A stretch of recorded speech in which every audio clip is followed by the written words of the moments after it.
Good afternoon and welcome to Math with Mr. D.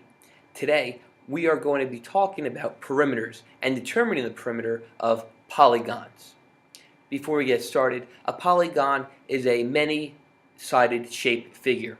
Triangle, square, pentagon. It could range anywhere from at least 3 sides to 20 sides if we wanted to go that high. So a polygon is a many-sided shaped figure. Before we go on, we have to understand what is perimeter. And perimeter is the distance around a closed figure, a closed polygon, if you will. What do we mean by closed? Well, I'll show you an example. I'll just draw your basic square. And if you can see here, the square is closed. All sides are connecting. Nothing can get into that polygon. We can draw a triangle. As long as all sides are connecting, it's a closed figure. If we have a figure like this, it may be a little hard to see, but all sides are not connecting. Let's go on. Right here we have a square, and I've labeled the square already for us that our bottom piece is 3 feet long. Now, in order to find the perimeter of the square, we have to determine the other sides, how many feet they are. I do want to note that these sides are not proportioned, so the 3 feet is just a random arbitrary number that I decided to work with. So we have 3 feet here, and with the square all sides are equal, so 3 feet is for the bottom, then the top must be, you got it, it is 3 feet. So we're going to label that. Again, even though I do have some sides missing, I always want to label so when I solve the math and do the problem later, I know where I'm getting my numbers from. So I have 3 feet at the top, 3 feet at the bottom. It is a square. And if you're telling me at home that I should label my right and my left side 3 feet, well, you're 100% correct. 3 feet and 3 feet. Now, there's a special formula that we use when we want to find perimeter. I'm going to put that formula on the board. We start off with P. P equals perimeter. So in this case, we have to add up all the sides. So I have 3 plus 3 plus 3 plus 3. And when I add them all together, I'm going to come up with my answer, with my perimeter, and that is 12 feet. Now at home you're probably saying, well, can't I just do 3 times 4? I'll still get 12. And the answer for a square, yes, you can do that if you wanted to.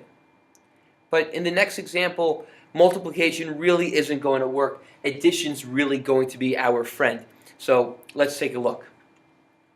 So here we go here. I have a polygon. I do have some sides that are labeled. You can see I have 12 inches labeled here and 4 along the bottom. I have 6 inches and 3 inches. And I'm missing 2 labels. And I have 2 inches. So we have to figure this out before we can actually find the perimeter.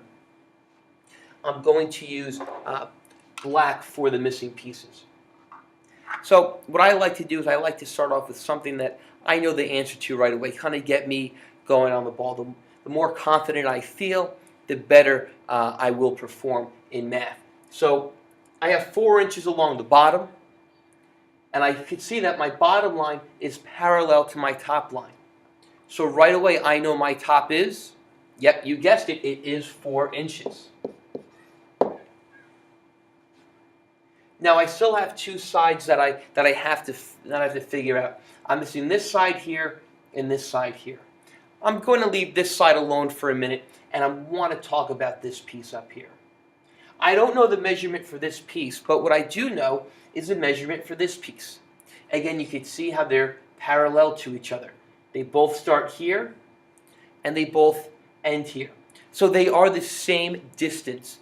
So if this is 3 inches, then this top line here must be, yep, you guessed it, it is 3 inches. And I'll just write that in here. Now I have to find this missing piece. This missing piece is a little challenging, but I think once I get through my explanation, you'll understand. Let's take a look over here first. Over here I have 12 inches going from the top and the bottom. So I know that anything along here must be 12 inches. But you must be saying to yourself, wait, Mr. D, we're missing a piece here. I'll get there in a second. Bear with me. Let's look at this piece for a second here. This is 6 inches. Then I'm going to take a look at this piece. It's 2 inches. What's 6 plus 2? Yep, it's 8. So I'm going to take what I know, my 8 inches, and I'm going to do 12 minus 8. 12 minus 8 gives us 4 inches. So my missing piece, I'm just going to drag this over here, ends up being 4 inches. Do you see how the 6 and the 2 and the 4 equals the 12?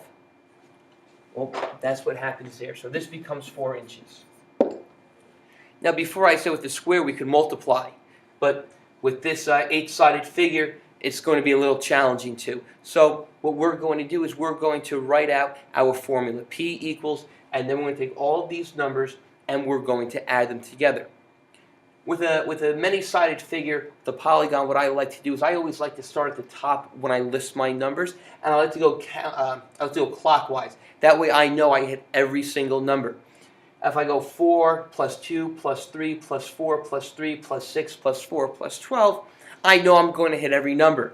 But if I start with 4 and I go to 12 and I go to 6 and I go to 3 and I go to 4, I don't know if I'm hitting every number. So I took the liberty and I wrote out our formula for us, our equation. And if we add that all up together, we come up with an answer of 38 inches. Remember, we have to label inches. And ladies and gentlemen, boys and girls, that is how I figure out perimeter with polygons. Well, I hope that you learned something new today, and thank you for watching.